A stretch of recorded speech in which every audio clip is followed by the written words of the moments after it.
E eu abri meu evangelho no capítulo 5. Primeiro, bom dia, pessoal da sala, pessoal do chat. Desculpa que eu tô pensando aqui como é que eu vou formular o que eu vou falar, mas enfim. Capítulo 5.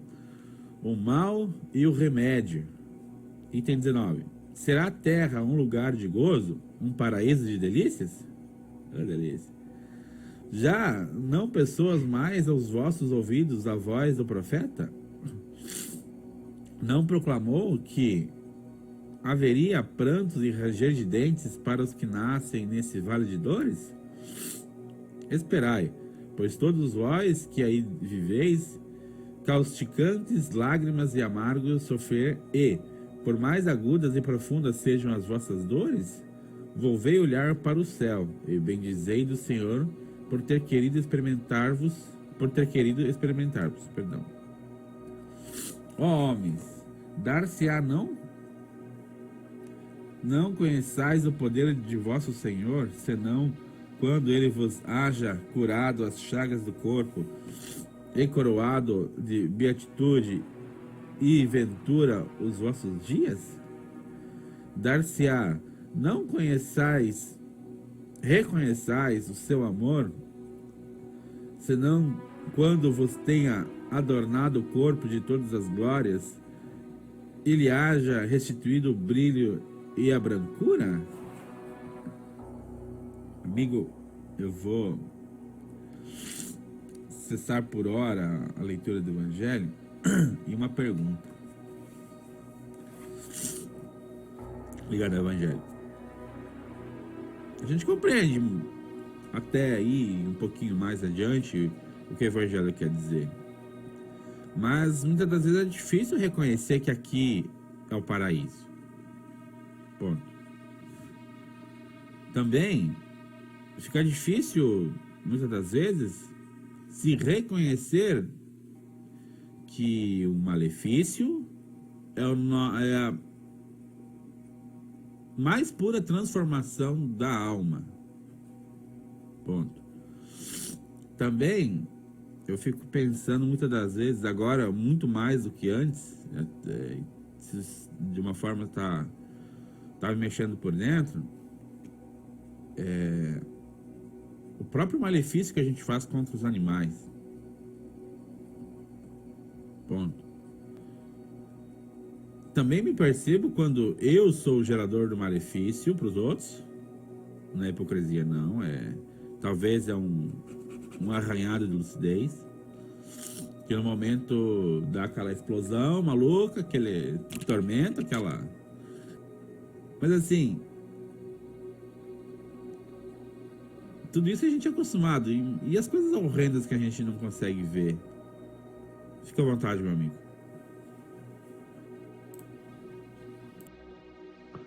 Tudo é uma questão de visão de espírito. E é uma questão de visão de espírito para dentro, não para fora. Vamos começar pelo princípio das suas perguntas e tentar falar de uma forma, mesmo que ignorantemente, exclusivamente, mas de uma forma que não ignore os ouvidos e os coraçõezinhos que podem estar escutando a minha ignorância. Este mergulhar do Evangelho é um mergulhar no Espírito, não é um mergulhar religioso. Pertence ao Espírito o Eterno. Então, para o Espírito são e puro, o bem e o mal, dos melhores aos piores, é detalhe. Até o infinito para ele é limitado. Nós lemos o Evangelho, pelo menos de nossa parte, eu, José Pilintra das Almas, como Urim, como duas crianças. O Evangelho. Nós lemos o Evangelho como crianças. E interpretamos o Evangelho, na nossa parte, não da de vocês, como humildes células, quando não bactérias. E isso não é um senso de humildade, nem nos termos com baixa estima e diminutivo. Não. mediante a grandeza da profundidade em palavras escritas em papéis, que quando são bem lidas e benditas a um coração nobre que as ama, e já, além da intelectualidade, mas da inspiração empática, começa em reflexos condicionados, não mais condicionar a sua forma de se amar, isso entende, sentindo, e compreende, concebendo, e discerne, acebendo, que o tempo só envelhece o que ela pode manter, ter, possuir, buscar, guardar ou adquirir, e assim por diante. Mas o tempo jamais corrói a essência do princípio do que ela é. É difícil entender isso, creio eu, e assim acredito. E mais uma vez revogo a minha ignorância de me expressar. Tendo isso em pauta, como o Evangelho é estudo, eu estou tentando falar de uma forma mais simples, algo profundo que o Evangelho nos traz, e de uma forma muito ignorante. Quando o mal se faz o bem em nossa essência, o mal, assim como o bem, é apenas uma prova para transpassarmos e assim nos descobrirmos cada vez mais na transparência daquilo que um dia, de uma forma opaca, adoramos para fora, mas nos esquecemos por dentro. Ou idolatramos a devaria para fora, mas não acalentamos, cuidamos e zelamos por dentro. O Evangelho foi escrito para várias formas, modos e maneiras e níveis de consciência interpretar. Por isso que nós temos este carinho, esta cautela, para tentar falar interpretando de uma forma que os humanos, nós humanos, possamos pelo menos tentar, por caridade, entender o que essas entidades que interpretam o Evangelho estão tentando dizer. Porém, a cada um é dado conforme as suas obras íntimas, do que escuta, não só do que ouve, do que consente, não só do que fazem, do que se percebem, não só do que julgam e observam. O que adianta de mim, estou respondendo o Evangelho, amar a Deus que eu não toco, se eu não consigo amar a mim mesmo, que é o Deus que mal e porcamente eu sinto? O Evangelho está falando disso. Mediante a essa escolha cognitiva que o medo impõe como abandono e a culpa expõe como fascínio, porque cognitivamente a culpa na inteligência emocional fascina-nos a procurar tudo que tem lá fora e jamais vasculhar o que se faz essencial por dentro. E o medo, uma forma cognitiva nas emoções, faz que nós desvalorizamos-nos internamente, não dando a nós mesmos a capacidade do mérito, mediante a fraternidade do benemérito que o todo nos dá. Tipo, baixa estima, não faço reforma íntima, não tenho empoderamento pessoal, eu não sei nem o que é autonomia espiritual. Eu sou um Maria, vai com as outras. Ou vivo nas consequências da sorte do azar, ocorrendo muitas das vezes e fugindo das maledicências, sendo afugentado pelo mal. Ou admodestado quase que forçosamente pelo bem que tanto eu me apego. E como uma cruz, assim, eu carrego nas minhas costas. Não como um ar puro, mas como uma obsessão escrabosa que me obriga a manter um padrão de vibração por fora, que ainda eu não me faço em purificação por dentro. Eu estou falando do Evangelho. Quando eu vibro nessa faixa etária, que eu respeito, mas de absurdo, mediante ao ser que não se concebe se sentindo, e não se apercebe, discernindo que tudo começa na sua intimidade, independente do que vem lá de fora, seja bem ou ruim, o bom ou mal, ele começa a criar em seu derredor consequências de falha, mediante a negativa que causa essas consequências da mesma falha de não se valorizar, não se amar incondicionalmente, ou como diz no dito popular, não se dar o próprio respeito por dentro. E assim um homem cada vez mais escravo do tempo vai calculando seus momentos evolutivos no calendário gregoriano. Ou quando não, disputa sua sorte nos oráculos, ou nos astros, ou descreve entre linhas através de números, ou muitas das vezes entre as linhas através de letras envolvendo as mancias adivinhatórias de um futuro ainda incerto, e de um presente que mal e porcamente existe, e de um passado que a maioria quer esquecer de uma forma instantânea. Como uma pessoa assim vai ler uma passagem dessa e vai interpretar o mal como a cura?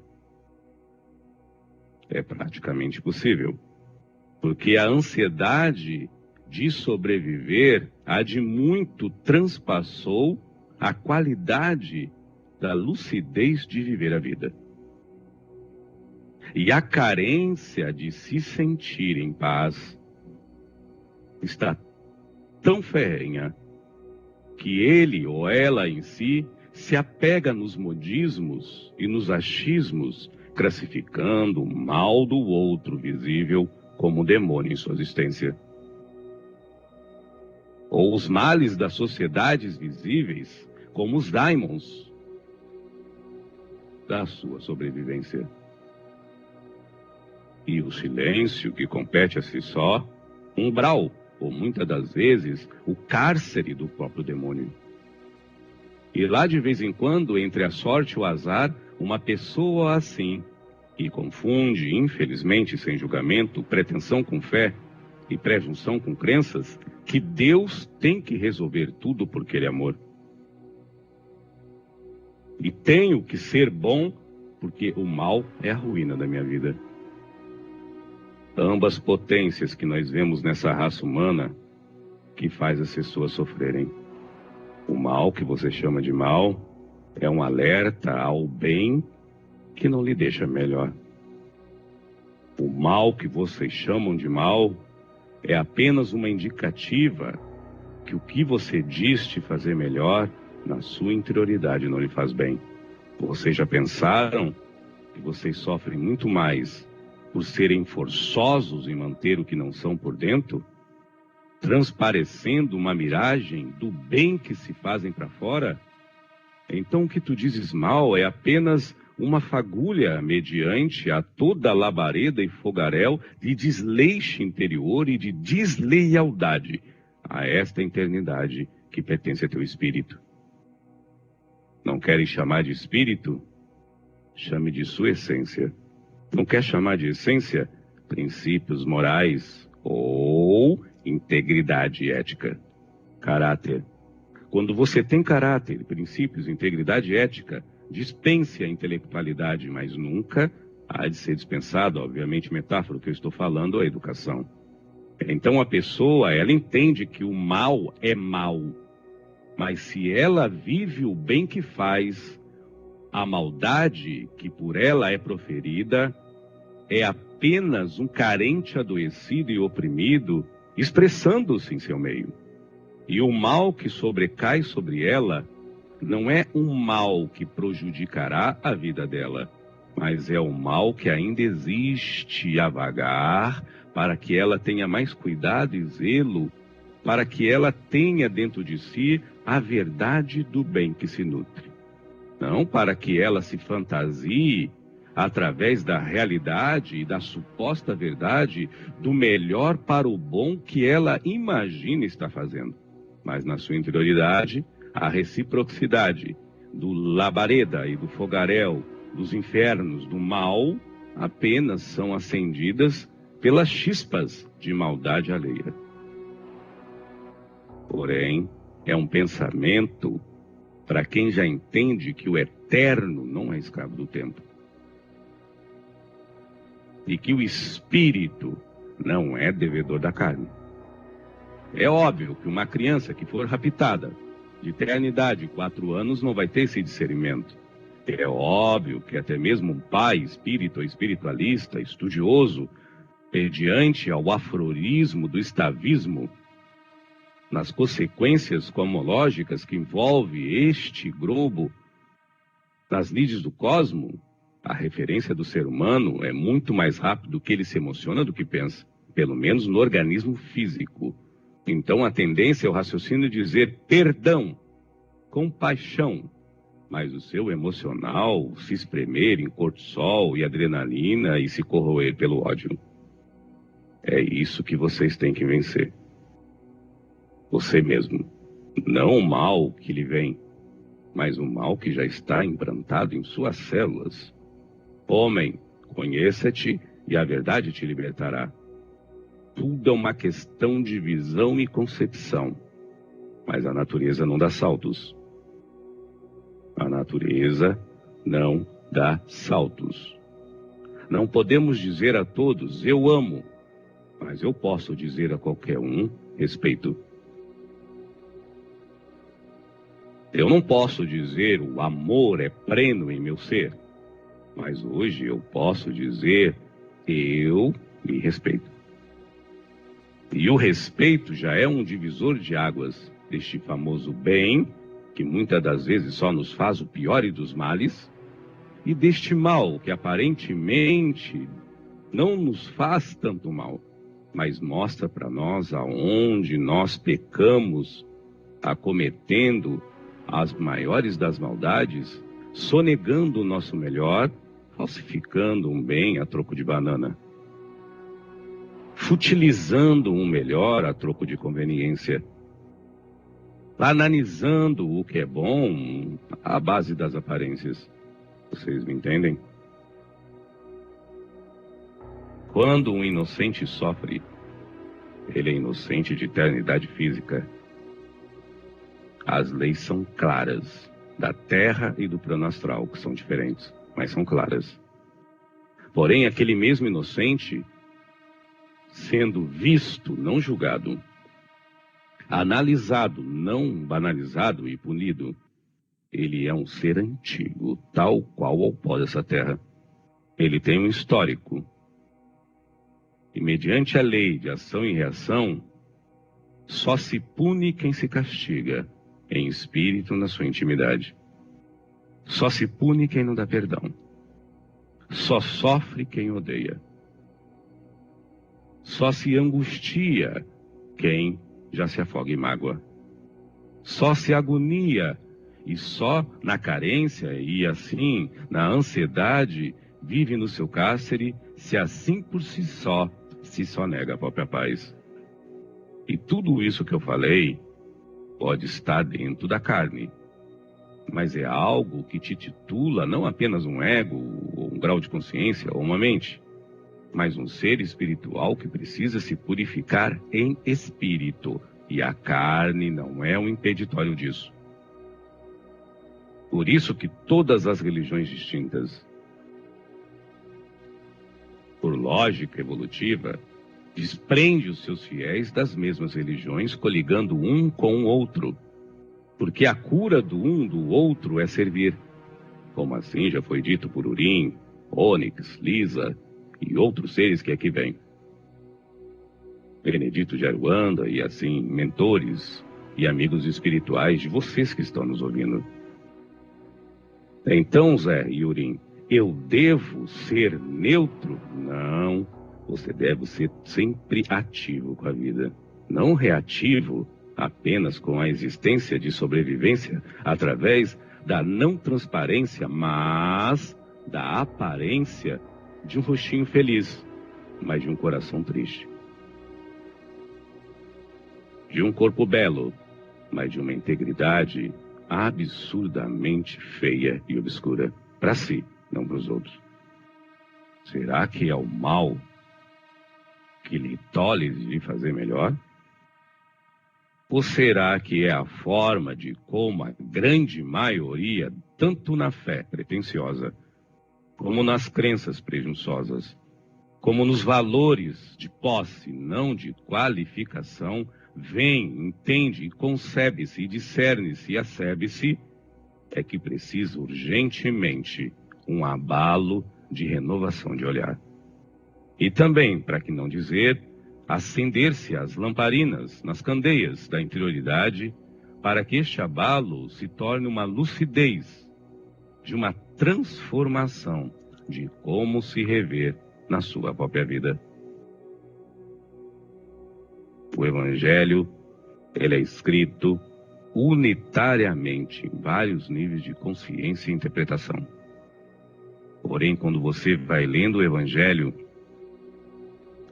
e você vai entendendo o que está nas letras, além do que as frases podem numerar uma através ou após a outra ou antes, você vai entendendo em si que o Evangelho é uma socialização humanitária. Não adianta eu mudar e me fazer bom. Eu preciso viver com o outro no bem, para que eu me faça melhor.